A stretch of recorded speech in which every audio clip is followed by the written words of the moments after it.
We're diving into the 5 most disturbing true dead of night stories. 5 harrowing experiences that truly happened. These aren't just scary. They're disturbing revelations about the dangers that lurk in the darkest hours. What you're about to hear might change the way you see the night forever. If you're ready for some genuine terror, make sure to smash that like button to let me know.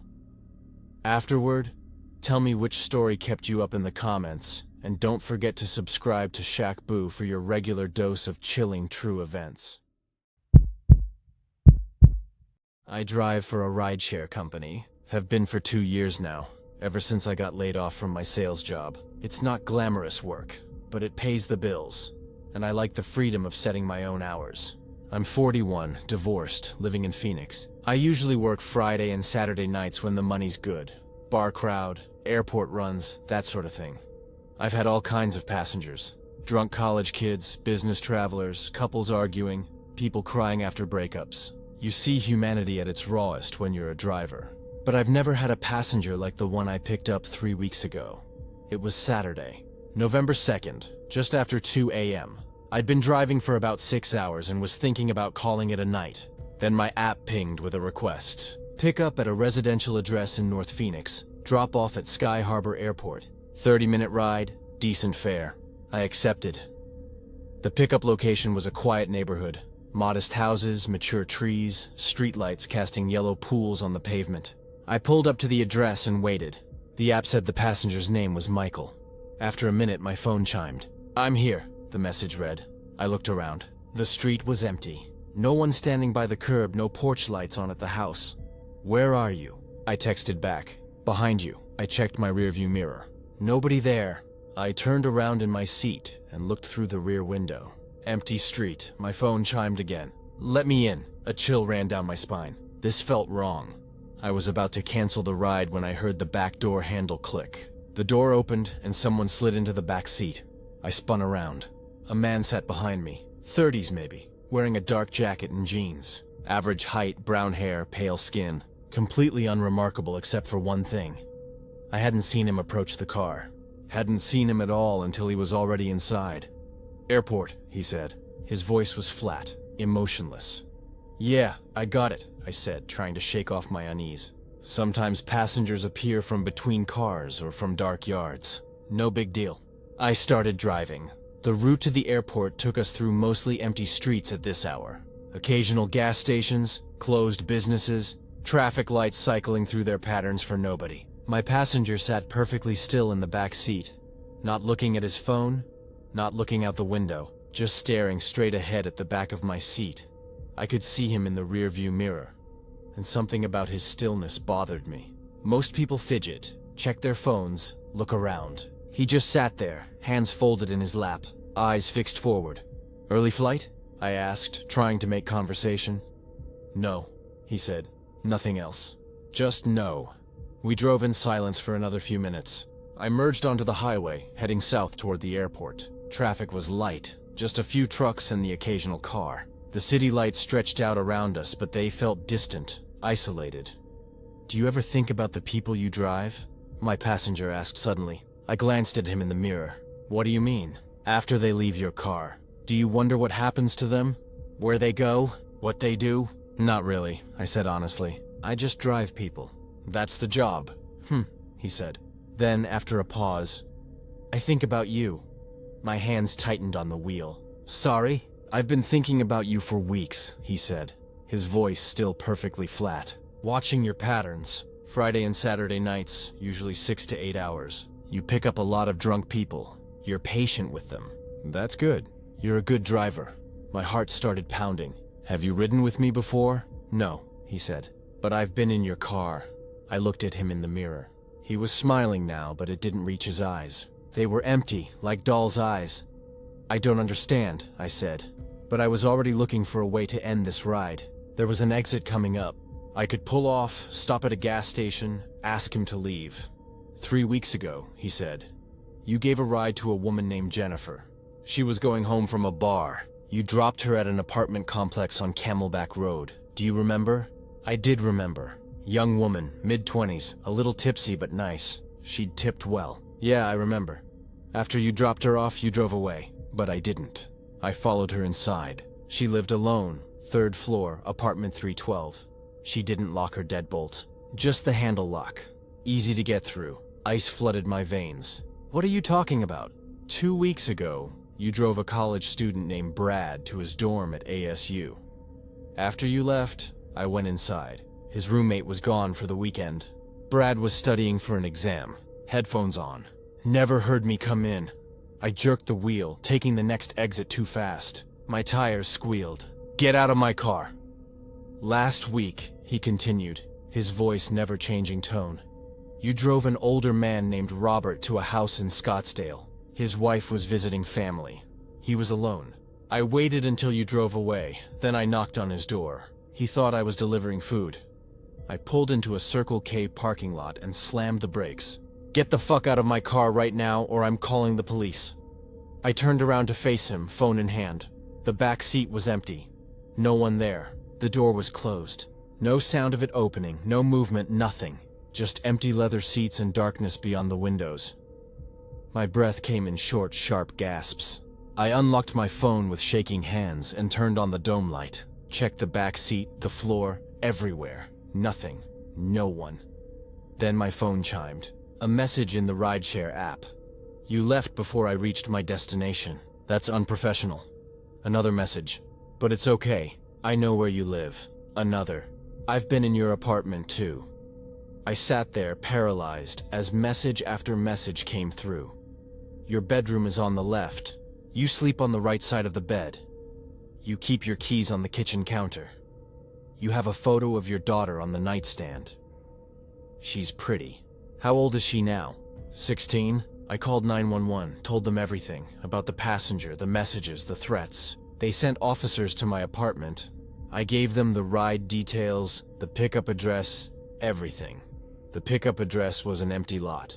Had been for 5 years, they said. No house, no residence, nothing. The app showed the ride was canceled. By me. No passenger name, no messages in the system. Just a canceled ride, but my phone still had the messages. The police saw them, documented them, but there was no way to trace them. They came from within the rideshare app itself, from an account that didn't exist. I haven't driven since that night. I filed a police report, got a restraining order against a person I can't identify, installed cameras in my apartment. My daughter is staying with her mother until this is resolved. But here's what keeps me awake. 2 days after that ride, Jennifer, the woman I'd driven 3 weeks earlier, was found dead in her apartment. Then Brad, the college student. Then Robert, the older man. All within 10 days. All in the way he'd described. The police are investigating, but they don't have leads. No DNA, no witnesses, no connection between the victims except me. And every night, around 2 a.m. my phone pings with a rideshare request. The pickup location is always my address. The passenger name is always Michael, and the drop-off location is always a cemetery. Don't accept the rides, but the requests keep coming, and last night, I woke up at 2 a.m. to find a message on my phone. I'm in your car again, waiting. Come down whenever you're ready. I looked out my window at the parking lot below. My car was running, headlights on, wipers moving. Someone was sitting in the back seat. I'm a software developer, 28 years old, single, living alone in a converted loft apartment in Portland. I'm telling you this, because what happened to me could happen to anyone. I'm not superstitious, I don't believe in ghosts, but I can't explain what I experienced 3 months ago, and it's changed the way I sleep at night. It started in late July. I'd just moved into this place, a renovated warehouse building from the 1920s, converted into modern apartments. High ceilings, exposed brick, those industrial-style windows. My unit was on the 3rd floor, corner apartment. The rent was almost too good for the square footage, but the landlord explained that the building had been empty for years before renovation. Some bankruptcy thing with the previous owner? Made sense to me. The first 2 weeks were normal. I set up my desk near the windows, arranged my furniture, got into a routine. I work from home most days, so I'm in that apartment a lot. Morning coffee at 6, work until noon, lunch, more work, gym at 5, dinner, maybe some gaming or Netflix, bed by 11. Pretty standard. The sound started small. I'd be working, focused on code, and I'd hear this faint scratching, like fingernails on fabric, or maybe a mouse in the walls. Old buildings have mice, I know that. I made a mental note to get traps, but I kept forgetting. The scratching was so irregular, sometimes days between occurrences, that it never felt urgent. Then one night, around 2 in the morning, I woke up needing water. My apartment was dark, except for the streetlight glow through the windows. I walked to the kitchen, filled a glass, and as I stood there drinking, I heard it. Breathing, not mine, someone else's. Slow, deliberate, coming from somewhere inside the walls behind my sink. I froze, glass halfway to my lips, listening. It continued for maybe 10 seconds. Steady inhales and exhales, wet sounding, like someone with a cold. Then it stopped. I stood there for 5 full minutes, heart hammering, telling myself it was the pipes. Old buildings make weird sounds. Water pressure, air in the radiators, expansion and contraction. I'm a logical person. I went back to bed, but I didn't sleep. The next day, I mentioned it to my neighbor across the hall, Marcus, a graphic designer in his 40s, friendly guy. We were checking our mail in the lobby. "Hey, do you ever hear weird sounds at night?" I asked, trying to sound casual, like breathing or scratching. Marcus looked at me for a second longer than felt comfortable. "Where's your unit again?" 3C, corner apartment. Something changed in his expression. "I haven't heard anything," he said, "but I'm on the other side of the building." He grabbed his mail and headed for the stairs, then paused. "You might want to talk to maintenance about the vents. Airflow can make strange noises." His tone suggested he wanted to say more, but didn't. I called maintenance the next day. A guy named Tim came up, checked the vents, looked at the walls, found nothing wrong. "Solid work," he said, knocking on the brick. "They don't make them like this anymore." He seemed eager to leave.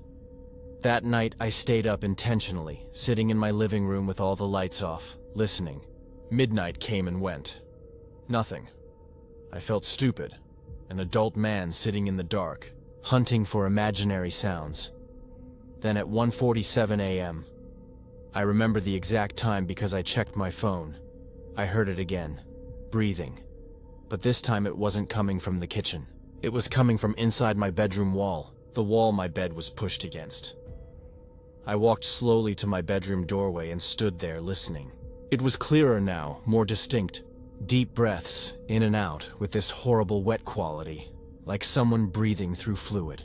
And beneath it, something else, a faint scratching, rhythmic, like fingers tapping. I turned on every light in my apartment. The sounds stopped immediately. I didn't sleep in my bed that night. I stayed on the couch, TV on low, waiting for morning. Over the next week, it got worse. The breathing happened every night, always between midnight and 3 a.m. Always from the walls, but different locations. Sometimes the bedroom, sometimes the bathroom. Once from the wall behind my desk while I was working late.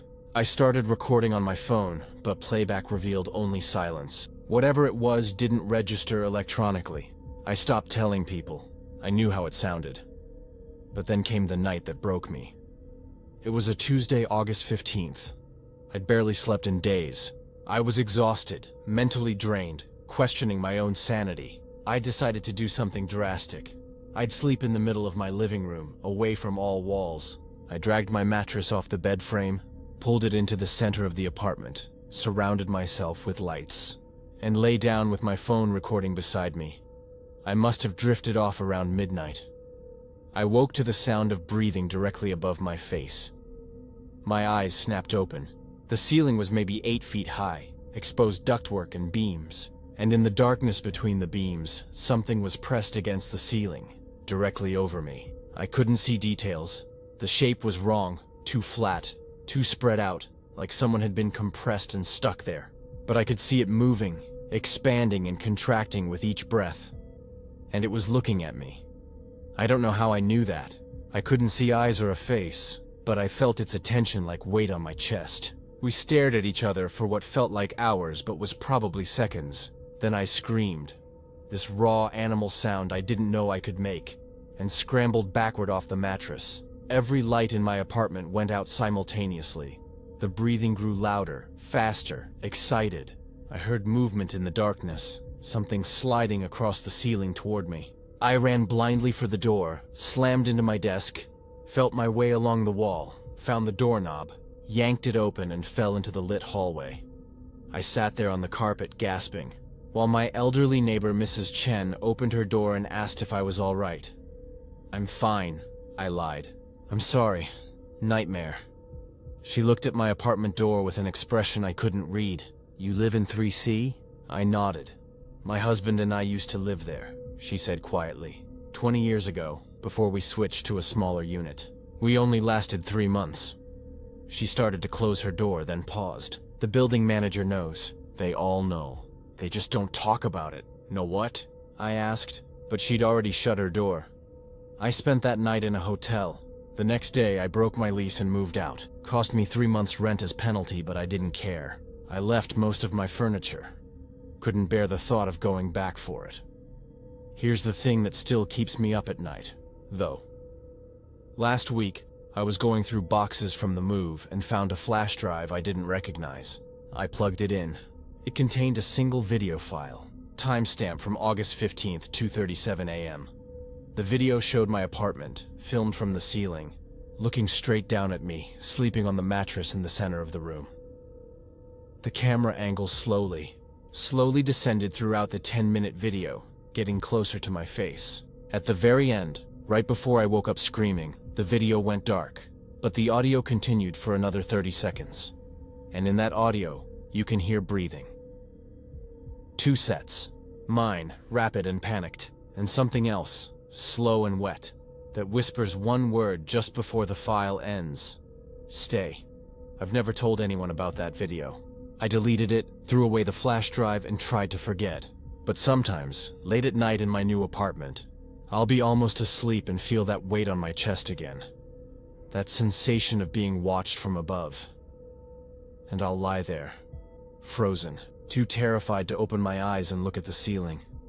Because part of me knows it followed me here. Part of me knows it's still waiting.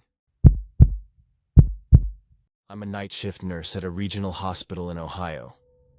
I've worked the graveyard shift for 6 years now, 11 p.m. to 7 a.m., 4 nights a week. I'm used to being awake when the rest of the world sleeps. I'm used to quiet, empty streets and that particular kind of silence that exists only in the dead of night. But what happened last October changed the way I think about those hours.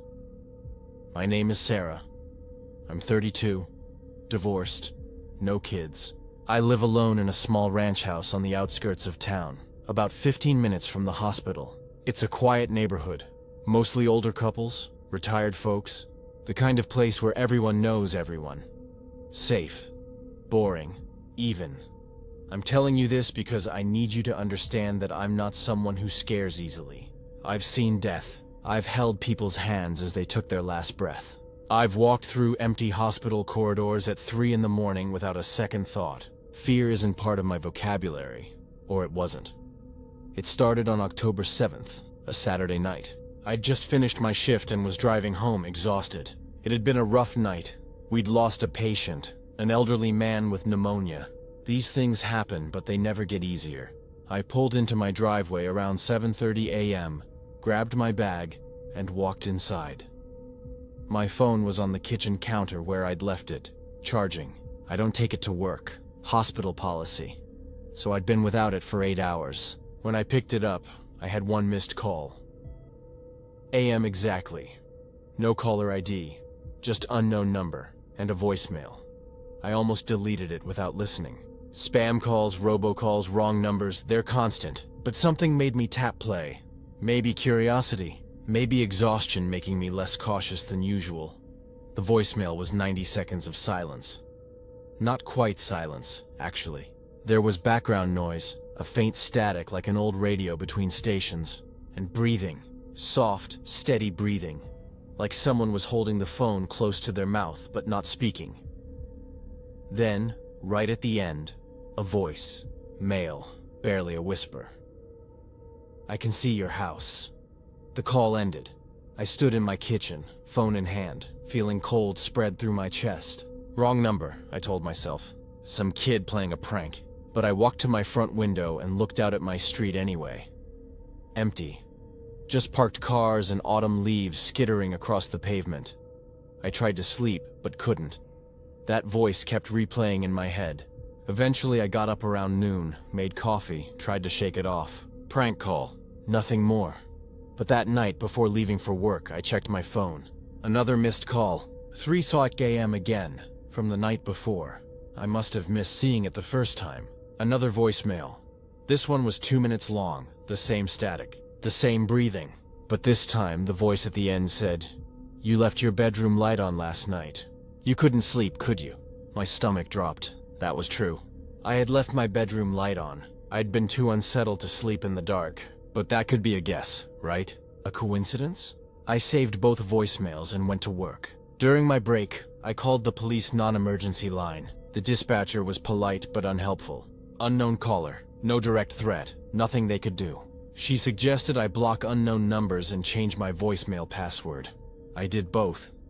That night, technically early, Monday morning, I got home at 7:30 a.m. and immediately checked my phone. Another missed call. 3 a.m. another voicemail, but I'd blocked unknown numbers. How was this getting through? I didn't want to listen to it. I sat at my kitchen table for 20 minutes, staring at my phone before I finally played it. 3 minutes this time. The static was louder, more pronounced. The breathing was heavier, excited. And the voice, when it came, was clearer. More confident. "You called the police. That was smart, Sarah, but they can't help you. I'm not making threats. I'm just watching. I've been watching for weeks now. I know your schedule. 4 nights a week, 11 to 7. I know you come home and shower before you try to sleep. I know you eat dinner at 10 p.m. before leaving for work. I know you're alone." Then, after a pause, "I know you're listening to this right now, sitting at your kitchen table, wearing your blue scrubs." I looked down. Blue scrubs. I stood up so fast my chair fell backward. I ran to every window, checked every lock, drew every curtain. My hands were shaking. This wasn't a prank. Someone was watching me. Someone knew my routine, my schedule, where I lived. I called the police again. This time I insisted they send an officer. A young cop named Martinez showed up 30 minutes later. He was professional, took my statement, listened to the voicemails. He walked around my property, checked the windows, found nothing. "These are definitely concerning," he said, meaning the voicemails. "But there's no evidence of stalking or trespassing. No one's threatened you directly. We can increase patrols in your neighborhood, and I'd recommend installing security cameras." He said my name, I told him. He described what I'm wearing right now. Martinez looked uncomfortable. "Your name could be from social media, mail, anywhere. The clothes..." He gestured at my driveway. "He could be watching right now, calling from nearby." That thought hadn't occurred to me. I looked out at the street, suddenly feeling exposed even inside my own home. Martinez gave me his card and left. I installed a security camera that afternoon, one of those doorbell cameras that records motion. Then I called my sister in Columbus and asked if I could stay with her for a few days. "What's wrong?" she asked. I couldn't explain it. It sounded crazy even to me. "Just need a change of scenery," I lied. But I couldn't leave my house unguarded. And part of me, the stubborn part, refused to be driven out by some faceless voice on the phone. So I stayed. That night, I left for work at my usual time. During my shift, I checked my security camera app obsessively. Nothing. No movement, no visitors. My house sat quiet and empty under the streetlights. I drove home Tuesday morning, exhausted and wired with anxiety. Pulled into my driveway. Checked my phone, missed call. 3 a.m. voicemail, 4 minutes long. I sat in my car and played it, static, breathing. Then, I saw the camera, Sarah. That's okay. I don't need to come to your door. I'm already inside. My blood turned to ice. Check your bedroom. Check your closet. I left you something to remember me by. The voicemail ended. I called Martinez immediately, hands shaking so badly I could barely dial. He and another officer met me at my house 15 minutes later. They searched everywhere. Every room, every closet, under beds, the attic, the basement. Nothing. "There's no sign of forced entry," Martinez said. "All your locks are intact. Windows are secure." "Are you sure?" "I'm sure," I snapped. Then the other officer called from my bedroom. "Martinez, you should see this." We went in. My closet door was open. I never left it open. And on the top shelf, where I kept extra blankets, was a Polaroid photograph. The photo showed me sleeping in my bed, taken from the doorway of my bedroom, looking in. The timestamp in the corner read 3 a.m. 3 days ago. The first night I'd received a voicemail. Martinez's face went pale. "Pack a bag," he said quietly. "Don't stay here tonight." They dusted for prints, found nothing. Checked the photo, no usable forensic evidence. The Polaroid camera was untraceable, bought with cash from any of 100 stores. They installed better locks, took statements, opened an official investigation. I moved in with my sister that afternoon. Here's what keeps me awake at night, though. Here's the part I haven't told the police because they'll think I'm losing my mind. Last week, I was at my sister's house in Columbus, 2 hours away from my old place. I'd transferred to a hospital there. Different shift, different schedule. I'd changed my number, deleted all my social media, cut ties with that entire part of my life. I was finally starting to feel safe again. Then, at 3:00 a.m. last Thursday, my new phone rang. Unknown number. I didn't answer. I let it go to voicemail. In the morning, with my sister sitting next to me for support, I played it. 5 minutes of static. Heavy breathing. Then that voice, pleased and patient. "Hello, Sarah. I like your sister's house. The yellow one on Maple Street, right? With the oak tree in the front yard? I can see it from here. I can see your car in the driveway. You can run, but I'll always know where you are. Because you're not listening, Sarah. I'm not outside. I'm not following you. I'm in your head now. Every thought, every fear, every time you close your eyes. And at 3 a.m., when the world is dark and quiet, I'll call, and you'll always answer." The voicemail ended. I still get calls. Every night at 3 a.m. my phone rings. Unknown number. I don't listen to the voicemails anymore, but they're there, accumulating. 15 now, 20, more. Sometimes I lie awake before 3 a.m. watching my phone, waiting for it to ring. And when it does, I feel this horrible relief. Because the waiting is worse than the call itself. The police say it's harassment. Probably some sophisticated hacker or stalker. They're still investigating. But I know the truth. Somehow, some way. I let something into my life that night I listened to the first voicemail. And now it won't leave. It knows where I am. It's always watching. And every night at 3 a.m. it calls to remind me. My name is David. I'm a paralegal at a mid-sized law firm in downtown Seattle. I'm 29, engaged to my high school sweetheart, Emily. We're getting married next spring. I work long hours, sometimes until 9 or 10 at night, especially during big cases. It's demanding work, but I'm good at it, and the pay is decent. I'm telling you this because what happened to me 4 weeks ago has made me question everything I thought I understood about reality. And I need to tell someone, even if they don't believe me. Our office is on the 18th floor of a building that shares a parking garage with 3 other office buildings. It's one of those massive concrete structures. 6 levels underground, fluorescent lights, security cameras in most areas, the usual setup. I park on level B4, where the monthly spots are cheaper. It's deep enough that cell service gets spotty, but I've never had problems. Seattle's a safe city. Downtown is busy, well lit, plenty of people around, until it isn't. This started on September 28th.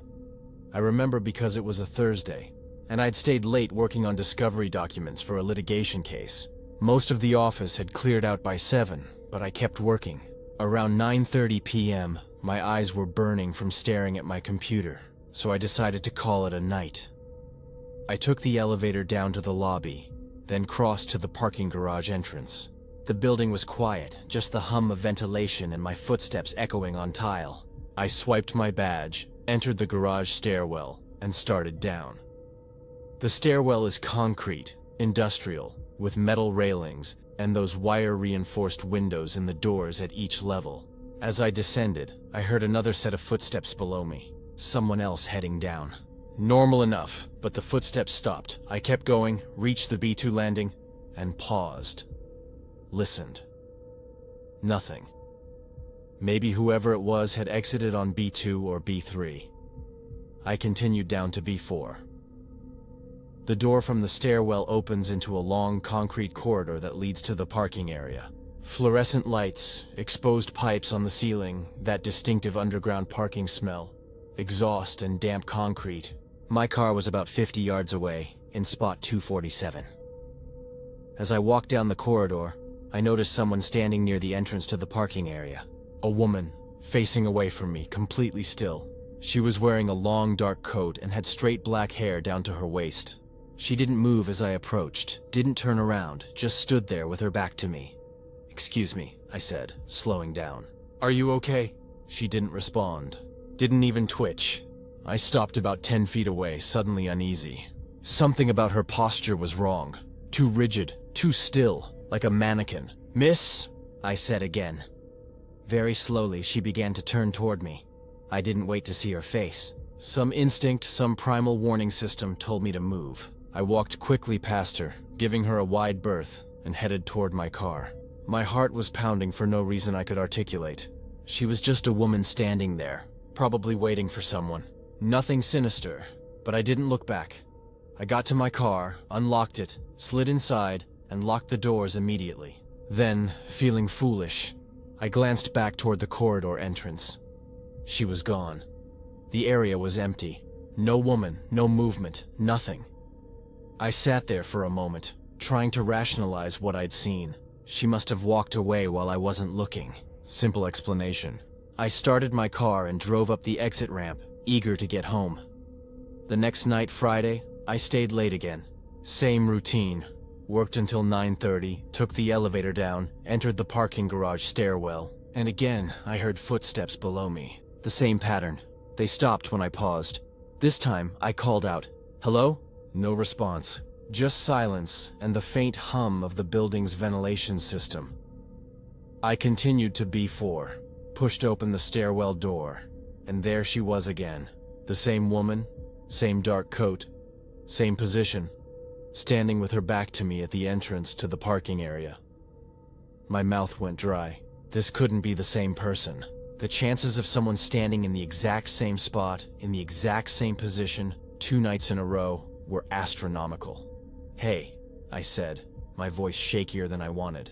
"Do you need help?" She didn't move, didn't acknowledge me at all. I should have turned around, should have gone back upstairs and called security. But logic told me this was just a weird coincidence. Maybe she worked in the building, had a similar schedule, was waiting for a ride. People have routines. I walked past her again, faster this time, not looking in her direction. Got to my car, got inside, locked the doors. When I checked the rear view mirror, the corridor was empty again. She'd vanished. I drove home and told Emily about it. She listened, concerned, and suggested I park on a different level or use the building's main parking entrance instead of the stairwell. "Sounds like someone who might need help," she said. "Or maybe someone homeless looking for shelter. Either way, if it makes you uncomfortable, avoid it." Good advice. Rational advice. But Monday night, I stayed late again. And this time, I deliberately took the elevator all the way down to the parking garage instead of using the stairs. The elevator opened on B4, and I stepped out into the well-lit parking area. My car was 50 feet away. The corridor entrance where the woman had been standing was to my right, about 30 feet away, and there she was, standing in the exact same position, back to me, motionless, but this time she was closer. She'd moved from the corridor entrance into the parking area proper. Now she was between me and my car. My skin went cold. This was impossible. She couldn't have known I'd take the elevator instead of the stairs. She couldn't have predicted where I'd emerge or when, unless she'd been waiting there for hours. "Okay," I said out loud, to myself more than her. "This is too weird." I pulled out my phone to call security. No signal. Too deep underground. I'd have to use the emergency call box near the elevator, or just leave and report it from upstairs. But as I turned back toward the elevator, I heard something that made my blood freeze. Footsteps. Slow, deliberate footsteps. Coming toward me, I turned around. The woman was walking in my direction, still facing away from me, walking backward. Her head was perfectly still, hair swaying slightly, arms at her sides. She moved with this horrible, unnatural smoothness, gliding more than walking. "Stay away from me," I said, backing toward the elevator. She stopped. For 5 long seconds, we both stood there. Me backing away, her motionless again. Then she began to turn. This time I saw her face. It was my face, not similar, not just a resemblance. It was my exact face. My features, my eyes, my expression. But wrong. Empty. Like looking at a mask made from my own skin. And she was smiling. This wide, terrible smile that didn't reach her eyes. I ran. Not to the elevator. I didn't want to stand there waiting for it to arrive. I ran toward the exit ramp, the one cars use to drive out. It spirals up through all 6 levels, and I took it at a full sprint. My dress shoes slapping against concrete, my breath coming in panicked gasps.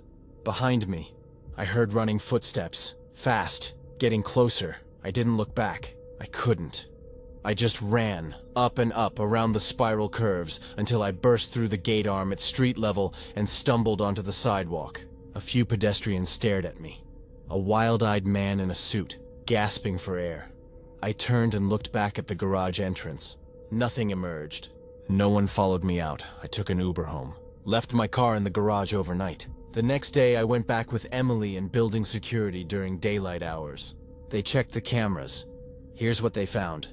Footage of me entering the stairwell. Me in the corridor. Me standing still and talking to empty air. Me backing away from nothing. Me running up the exit ramp alone. The woman wasn't on any of the cameras. But here's what they didn't tell me. What I only learned when I insisted on seeing the footage myself. In every frame where I was looking at her, there was something wrong with my reflection in the car windows behind me. It was smiling. I quit my job the next week, told them it was for personal reasons. Emily and I moved to a different apartment, across town. I don't park in underground garages anymore. I don't work late. I'm looking for a new career. Something with daylight hours, but sometimes, late at night, I'll catch my reflection in a window or a mirror, and for just a moment, I'll see it smiling at me when I'm not smiling at all. And I know that whatever I saw in that parking garage, whatever wore my face, it's still out there, waiting, watching, following me home. I work in IT support for an insurance company in Minneapolis. Nothing exciting. I fix computers, reset passwords, update software, that kind of thing. The company occupies floors 12 through 15 of a downtown office building. I'm based on 14, in a cubicle farm with about 60 other people. My name is Tom. I'm 35, single, live with my cat in a studio apartment. I've worked here for 7 years. It's stable, predictable work. I know the building inside and out. Every conference room, every supply closet, every quirk of the elevator system. But I never used the east stairwell. Not until 2 months ago. The building has 2 stairwells, east and west. Most people use the west one because it's closer to the main elevator bank. The east stairwell is at the far end of the building, past the break room and the rarely used conference rooms.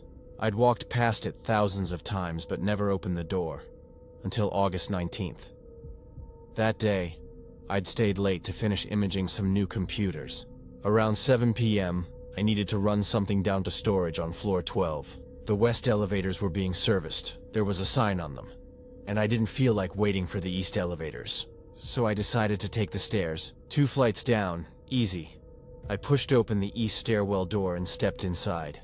The first thing I noticed was how quiet it was. The door sealed shut behind me, cutting off all sound from the office.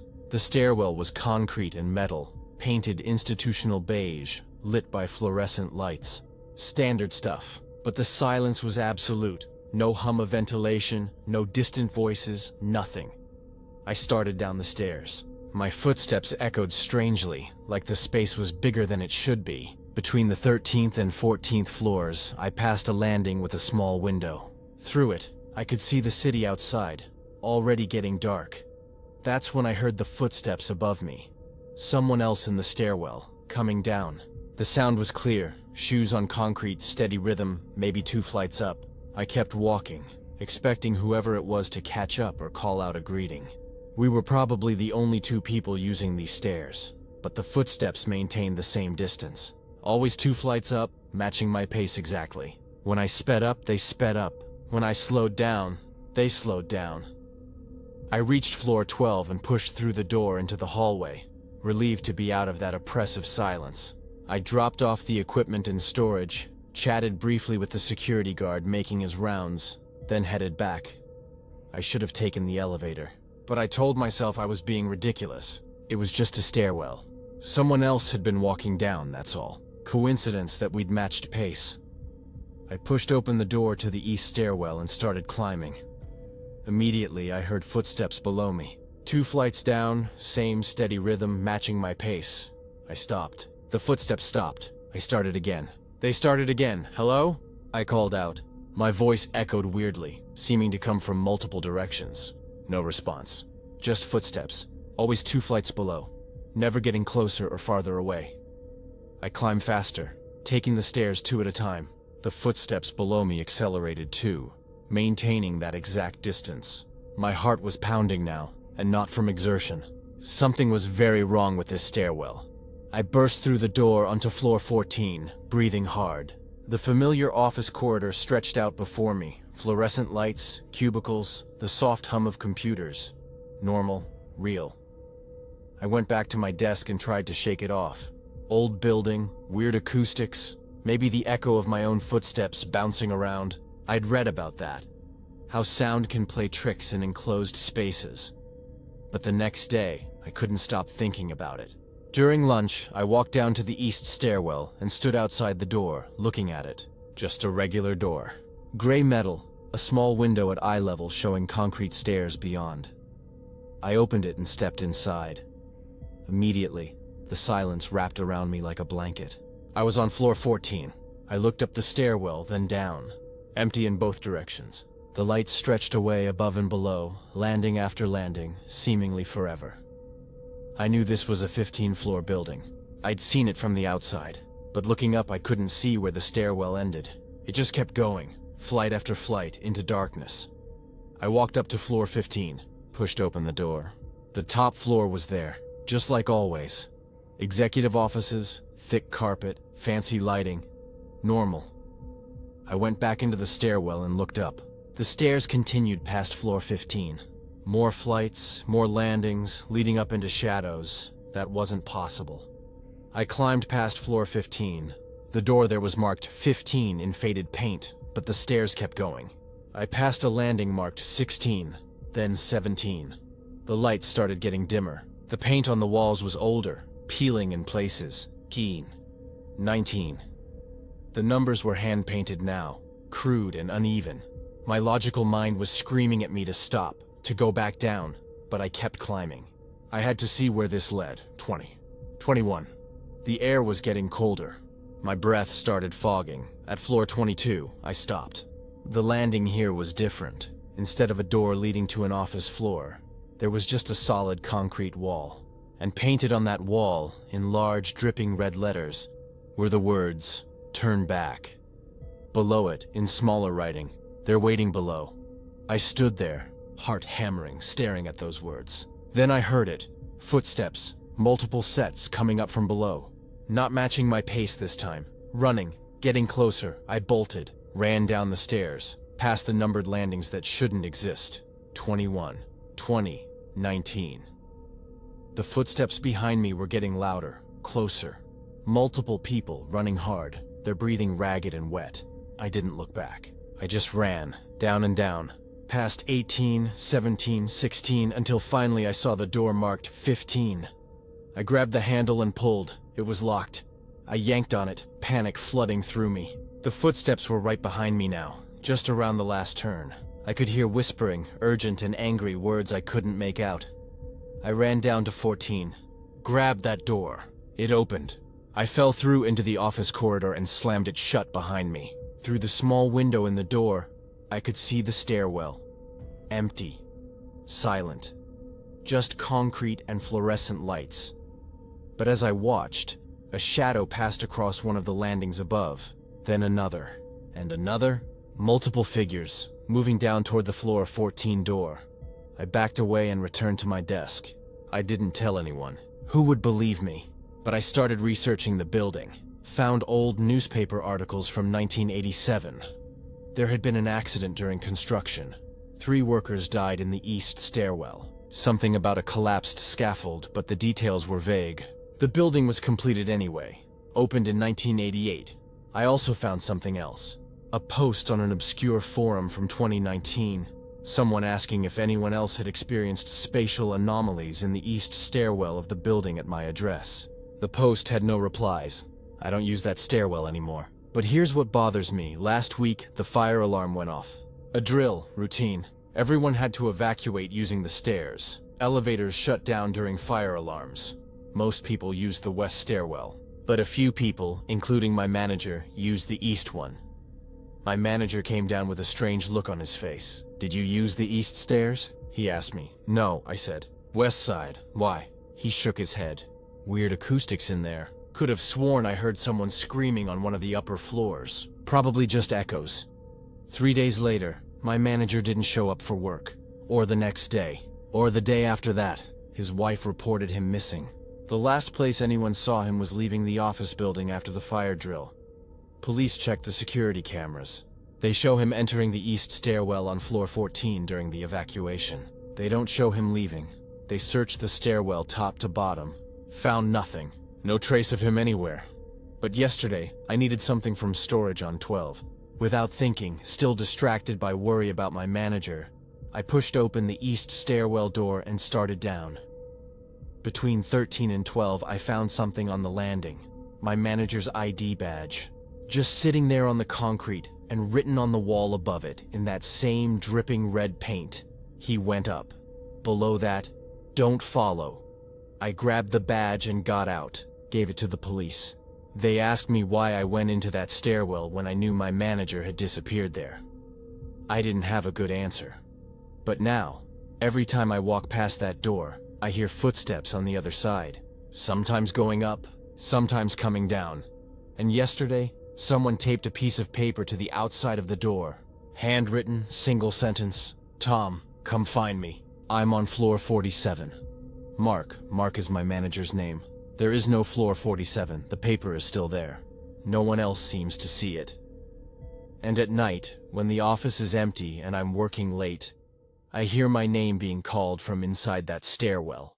Mark's voice, distant and echoing, begging me to come find him. I haven't opened that door again. But I dream about climbing those stairs. Higher and higher, past floors that don't exist, following his voice into the darkness, and in the dreams. I always reach a door marked 47, and I always open it. And I always see what's waiting on the other side. I just can't remember what it is when I wake up. Only that I'm terrified. And that soon, I won't be able to resist the urge to climb those stairs for real.